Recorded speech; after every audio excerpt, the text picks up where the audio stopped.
Hi guys, so for the last couple of years I started to grow hydrangeas because I really like hydrangeas and I really enjoy growing it, and it's a good seller. So probably next to the lavender, the hydrangeas are going to be my second plant that I'm going to grow and sell.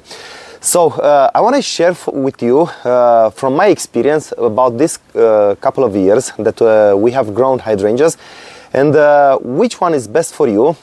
And I'm going to start with this one. So this is Hydrangea arborescens Annabelle. It's very beautiful. Now it's the flowers are almost passed away, so probably in I don't know, 1 month or something like that, they are going to start turning more brown and they are not going to look very beautiful, but nevertheless I'm going to keep them. And this one I have it here for 3 years. You know, I have a clip when I show you how to propagate my hydrangea from cuttings. And I can tell you one thing about this one.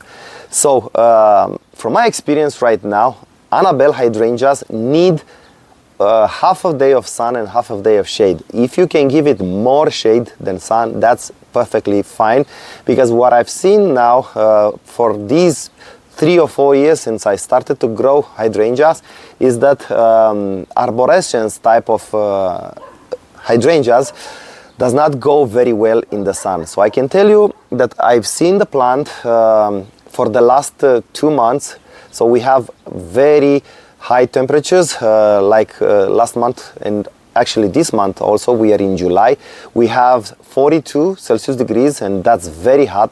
So I can see that the plant is struggling, and this plant has somewhere around 6 hours of sunlight, direct sunlight, and when I've come from work, I can see that the leaves are going down and it's suffering, and I'm giving it water almost every day.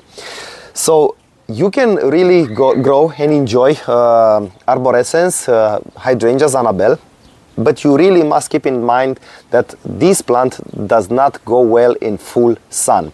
So I have another plant, macrophylla, and I'm going to show you that one. And the last on my list, but for that one I'm going to wait probably 2 or 3 weeks to see the plant in full bloom. So I have that one is a paniculata and it's limelight, and that one is in full sun. So right now let me take you and show you how the other one is looking like. Okay, so guys, this is my macrophylla and it's a pink one, and the problem is that this one has more sun that it needs. I cannot film myself because the plant is still little, and unfortunately the plant, it doesn't grow. So last year it bloomed very nicely, but this year something happened. So we had the frost somewhere around May, and probably all the blooms from the flowers died, and but the plant is really struggling, guys. So it has more sun than the Annabelle, and it doesn't look very well. Although I am keep watering it right now, it's a little bit better because we are in July and the sun is rising from a different point, and I think it has a little bit more shade. But I can tell you one thing, macrophylla does not do very well in the sun. So you'll have to keep in mind when you plant macrophylla hydrangeas, just keep them in almost full shade, so around 2 or 3 hours of sunlight is going to be the best for it.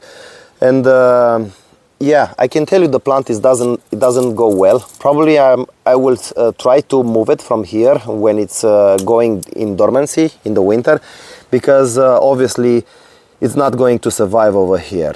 So this is Hydrangea macrophylla, and probably it needs only a couple of hours in the morning or of full sun.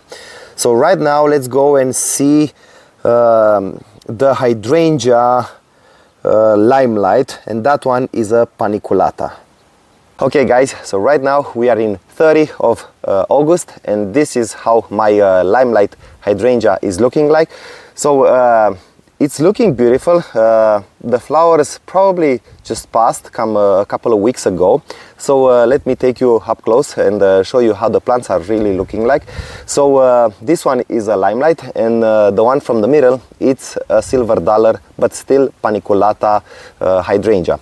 So guys, from this experiment, what I can tell you, these paniculata types of hydrangea, I put them all, I think I have 5 or 6 plants, I've put them all in full sun.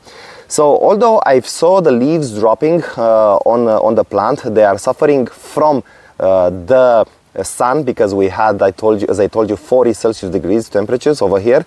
It was very hot, but the plant still is looking good. It's looking in shape, and every time I saw the leaves that they are dropping, I just gave it a little bit of water, and probably around half an hour, all the leaves were up. So I always water my hydrangea in the morning or in the evening, not in the day.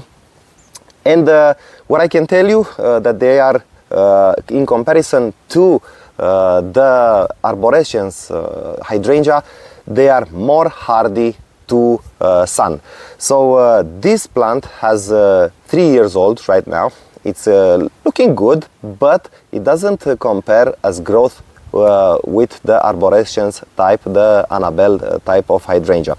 So guys, after this experiment that took probably around 3 years for me to realize what type of hydrangea should you plant in your garden and what type of hydrangea suits your garden. So I'm gonna start with the weakest of them all, and probably the most beautiful of them all. It's the hydrangea macrophylla. So macrophylla type of hydrangea, guys, if you want to plant those, just put them somewhere where it has shade, and most 2 or 3 hours of direct sunlight a day, probably in the evening or in the morning. It's the best time for your macrophylla hydrangea to have sun, okay? The macrophylla, it's a little bit problematic, because if you have a late frost, then the blooms will die, and you won't have flowers on that hydrangea, because macrophylla hydrangea blooms on last year's growth, okay? So remember that. Okay, so after macrophylla, I can tell you about Annabelle, and Annabelle is an arborescens type of hydrangea. So I really enjoy Annabelle. It has a lot of big growth and big flowers. And by the way, if your flowers are dropping, just prune the hydrangea, because that will what will do, it will make more flowers but smaller. So in the next year you will have a plant that is bushier and it won't flop, okay? So that's an interesting fact. I tried it on my hydrangea and it works, okay?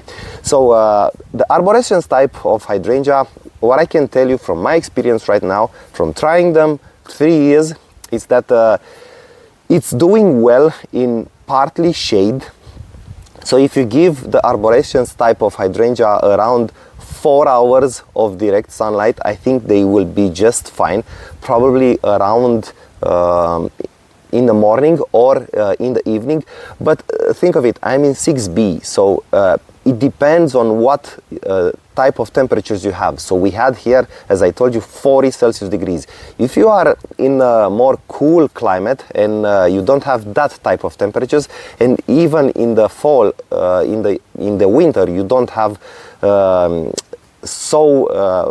frost temperatures, then Annabelle, you can put it probably wherever you want.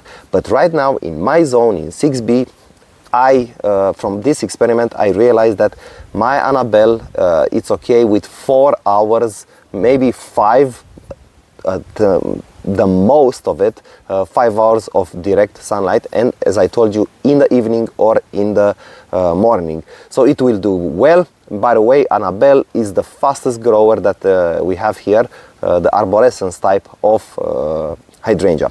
The last on my list, and is probably the one that I will recommend every single one of you, and I will plant more of these. These are the paniculata type of hydrangea. So they don't care, really. These plants are very frost hardy. They are very drought resistant. they are resisting to full sun. As I told you, I have a couple of them that I have them all over the garden just to test them and to see how they are doing. So they are doing very well. These are the biggest one that we have, as I told you, 3 years, and I really recommend you. So if you have high temperatures like 40, then probably paniculata types of hydrangea are best for you. And not only the limelight, because limelight, look, the flowers are not so white as the Annabelle or even the silver dollar, but there's a lot more plants in the paniculata type of hydrangea. So I really recommend you. So guys, you asked me how was my experiment. If I had a clip, I posted the clip where I propagate my hydrangea.